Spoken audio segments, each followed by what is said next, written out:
धन से हम तौलते हैं आदमियों को, क्योंकि प्रेम हमारे भीतर नहीं है। इसलिए धनी आ जाता है तो तुम उठ के खड़े हो जाते हो, गरीब आ जाता है तो तुम अपना अखबार पढ़ते रहते हो जैसे कोई आया नहीं, जैसे कोई कुत्ता बिल्ली गुजरती हो, कोई आदमी थोड़ी।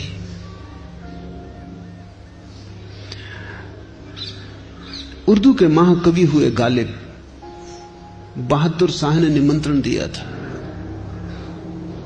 बहादुर शाह की वर्षगांठ थी सिंहासन पर आरूढ़ होने की।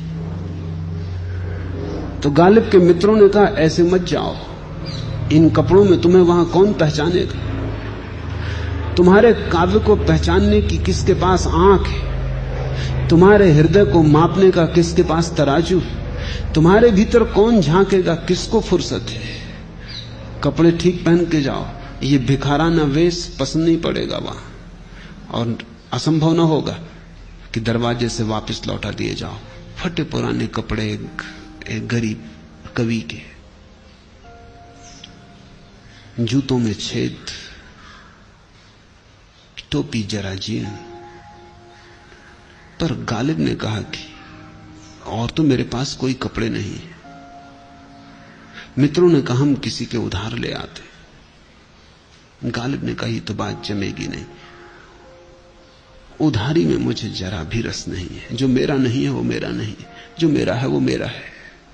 नहीं, मुझे बड़ी बेचैनी और असुविधा होगी। उन कपड़ों में मैं बंधा बंधा अनुभव करूंगा, मुक्त ना हो पाऊंगा। किसी और के कपड़े पहन के क्या जाना, जाऊंगा इसी में, जो होगा होगा। गालिब गए। द्वारपाल से जाके जब उन्होंने कहा, दूसरों का तो झुक झुक के द्वारपाल स्वागत कर रहा था, उनको उसने धक्का देके किनारे खड़ा कर दिया कि रुक अभी। जब और लोग चले गए तब वो उस पर एकदम टूट पड़ा द्वारपाल, और कहा अपनी सामर्थ्य को ध्यान में रखना चाहिए, ये राज दरबार है, यहां किस लिए घुसने की कोशिश कर रहा है?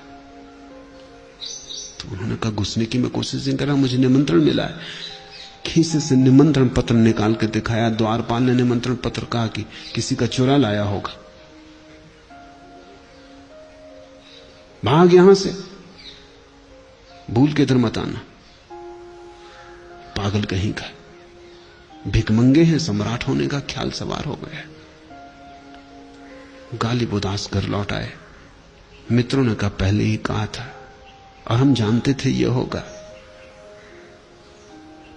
हम कपड़े ले आए। फिर गालिब ने इंकार न किया, कपड़े पहन लिए, उधार जूते, उधार टोपी, पगड़ी, सब शेरवानी। अब जब पहुंचे द्वार पर तो द्वारपाल ने झुककर नमस्कार किया।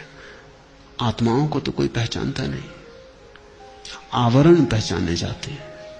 बड़े हैरान हुए, यही द्वारपाल अभी झिड़की देके अलग कर दिया था, मारने को उतारू हो गया था।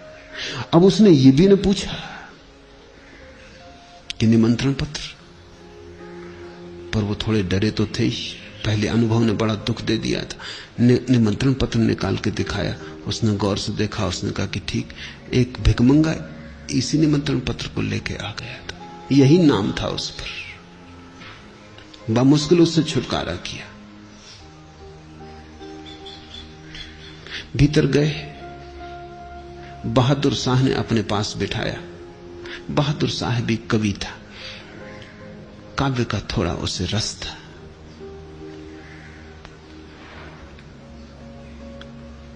लेकिन थोड़ा चकित हुआ जब भोजन शुरू हुआ तो गालिब बगल में बैठे कुछ बेहुदी हरकत करने लगे।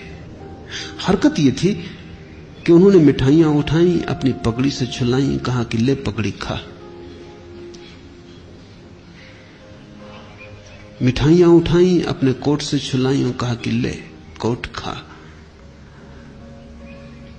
कभी थोड़े झक्की तो होते हैं। सोचा बहादुर शाह ने होगा, ध्यान नहीं देना चाहिए। शिष्ट संस्कारी आदमी का यह लक्षण है कि दूसरा कुछ ऐसा पागलपन भी करता हो तो इस पर इंगित ना करे, घाव ना छुए। वो इधर उधर देखने लगा, लेकिन ये जब लंबी देर तक चलने लगा और गालिब ने भोजन किया ही नहीं और ये कपड़ों को और जूतों तक को भोजन करवाने लगे, तो फिर बहादुर शाह से न रहा गया। शिष्टाचार की भी सीमा है। उसने कहा क्षमा करे, उचित नहीं कि दखलंदाजी दूं, उचित नहीं कि आपकी निजी आदतों में बाधा डालूं।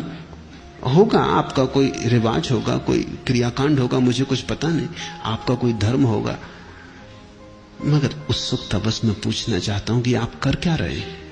ये कपड़े, कोट, जूता, पगड़ी, इसको भोजन करवा रहे हैं? गालिब ने कहा कि गालिब तो पहले भी आया था, उसे वापस लौटा दिया गया, वो फिर नहीं आया। अब तो कोट कपड़े आए हैं, ये भी उधार है। इन्हीं को प्रवेश मिला है, इन्हीं को भोजन करवा रहा हूं, मुझे तो प्रवेश मिला नहीं, इसलिए भोजन करना उचित न होगा। तब गालिब ने पूरी कहानी बहादुर शाह को कही कि क्या हुआ है।